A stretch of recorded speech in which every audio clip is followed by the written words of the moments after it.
We can't be a country where a mother has to drive up to a McDonald's parking lot in the evening with her child just so he can get on the internet to do his homework.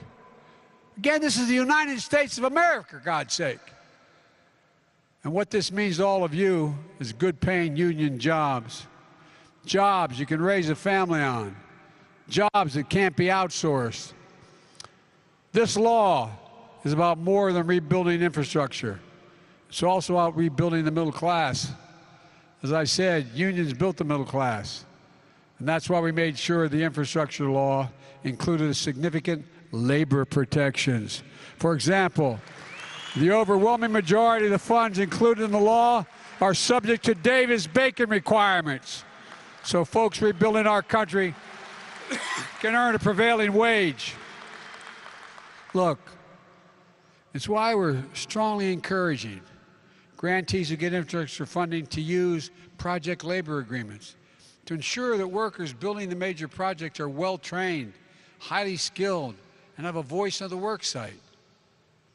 That's why I continue to call on Congress to fully and finally pass the PRO Act, which makes it easier for workers to organize a union.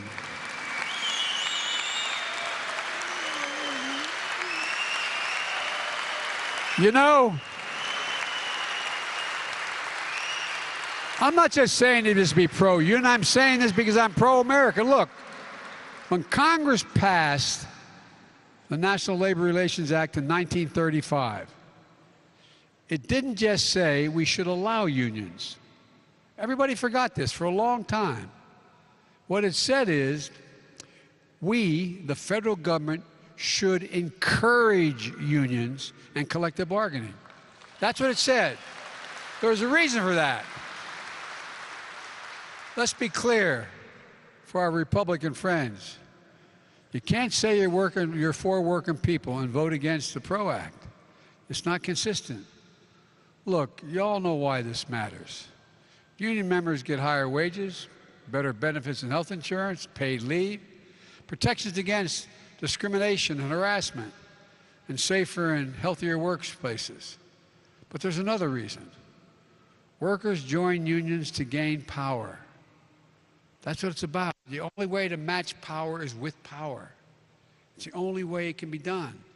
You can't count on the good graces of major corporations to decide they're going to help.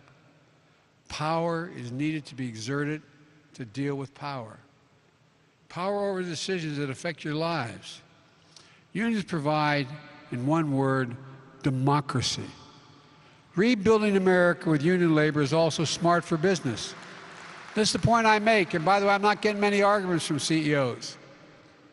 Smart for business. Why? When union workers are on the job, projects are completed efficiently and professionally, and they ultimately save money.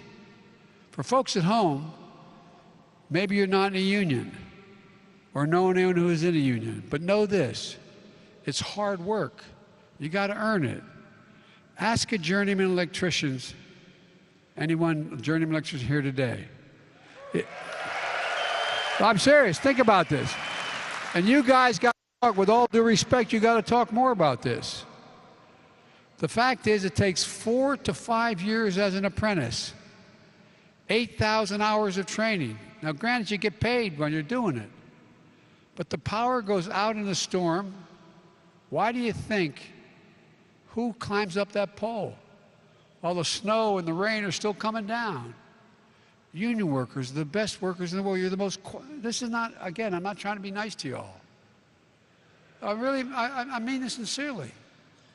Why, if you have the capacity, would you not hire a union worker, whatever the job is, not just IBW, a union worker, to do the job?